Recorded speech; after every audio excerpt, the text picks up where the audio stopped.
Bismillahirrahmanirrahim. Assalamualaikum warahmatullahi wabarakatuh. Selamat pagi, siang, sore, ataupun malam Anda menyaksikan video ini.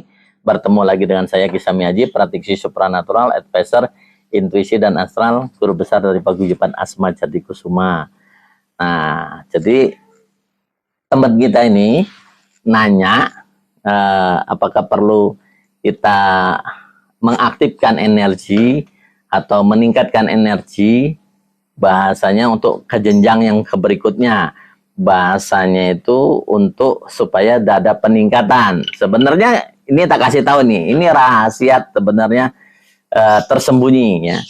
Sejak kita di dalam kandungan, saya ngomong sejak di dalam kandungan, energi kita itu sudah aktif ya, seluruhnya udah aktif, mulai dari cakra bawah sampai cakra mahkota itu sudah aktif. Ada yang mengatakan ya 7 cakra, ada yang mengatakan 14 cakra, ada yang mengatakan 28 cakra, ada yang 112 cakra.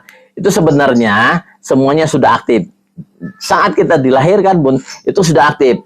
Dan kalau tidak ada salah satu atau ada salah satu aja yang bermasalah tidak aktif di energi cakra itu, maka orang itu sebenarnya bermasalah, benar nggak? Contohnya cakra anahata ya, yang jantung aja. Jantung kalau dia tidak aktif berarti orang itu tidak hidup kan? Mati. Nah, itu. Jadi semuanya sebenarnya energi itu sudah dari awal sudah aktif ya, dari sejak di dalam kandungan ya, di janin itu udah aktif, sejak lahir sampai sekarang itu aktif. Nah, tetapi ada beberapa memang yang saat pengolahannya, makanya kadang-kadang dibilang kebocoran energi, karena memang contohnya gini, waktu saat mengolah pernapasan atau mengolah teknik suwung atau manukung yang lain, kita kadang-kadang batuk ya, khususnya pernapasan, pengolahan pernapasan, manukung pernapasan, batuk itu berarti ada di dalam organ kita itu ada yang bermasalah. Itu yang namanya kebocoran energi, itu bisa ditandai dari batuk ya, tiba-tiba pada saat mengolah pernapasan itu batuk. Jadi itu udah bermasalah. Nah, kenapa orang bisa sakit ini, sakit itu ya, karena memang tersumbat seperti got atau parit ya. Itu saat dibuat itu sudah aktif ya, sudah aktif ya. Jadi dengan asumsi bahwa nanti kalau hujan deras itu akan ngalir. Tetapi nyatanya ya, kenyataannya saat hujan ya tiba-tiba ada kayu, ada kaleng di situ, ada pempes mungkin yang masuk di parit atau got, itu yang menyebabkan mampet.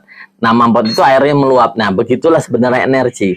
Kalau memang ada yang faktor penghambatnya, maka energi itu sebenarnya bisa mampet atau tersumbat. Bahasa tersumbat itulah yang memang kadang-kadang harus dijelaskan ya. Jadi kalau dibilang, oh ini energi harus diaktifkan dulu, tidak, sebenarnya dari awal sudah aktif, tetapi belum bisa digunakan mungkin, atau tidak tahu cara menggunakannya. Kayak kita dulu, kita belum mengerti handphone ya, atau ngerti komputer ya, kita tahunya masih mesin tik. Saat kita, oh begini cara menggunakannya, ya kita harus belajar dulu, atau dulu zaman dulu ada kursus komputernya kan. Tetapi saat kita memilikinya, kita belajar otodidak pun bisa. Nah, begitu juga energi ini sebenarnya otodidak juga akan ngerti. Tetapi yang lebih jelasnya harus ada seorang penonton yang memang sudah mengalami seluruhnya. Kan kebanyakan mencari penonton tapi yang tidak mengalami. Maka jadi penonton itu kepada santrinya atau muridnya, dia try and error ya, uji coba. Nah, padahal kalau yang asli penonton, dia sudah mengalami berbagai macam ya manakung ya, atau memang pengalaman hidup. Jadi udah tahu, oh ini di sini, di sini, di sini. Jadi kalau memang ada yang energi yang tersumbat ya, memang akan menyebabkan penyakit-penyakit yang lain ya. Khususnya ya memang ya penyakit psikosomatik ya rata-rata ya. Mulai dari beban hidup segala macam. Nah, jadi kalau untuk meningkatkannya, sebenarnya tingkatan meningkatkannya itu tinggal kita mengolah secara rutin, secara konsisten. Manukung apa yang harus diambil kan. Manukung itu banyak, ada yang mandi di laut, ada yang mandi kembang ya, ada yang macam-macam ya. Itu asumsi aja, karena itu semuanya di dunia ini adalah universal simbolika. Oke teman-teman, semoga keterangan saya saat ini bisa menjadi acuan dan menjadi edukasi bagi kita semua, bahwa energi itu sebenarnya telah aktif dari sejak kita menjadi janin ya. sampai sekarang. Tetapi untuk menggunakannya atau cara menggunakannya, ya memang harus cari penonton atau orang yang memang mengerti tentang energi atau cakra itu sendiri. Jangan lupa subscribe, like, and comment, dan share kepada teman-teman yang lain.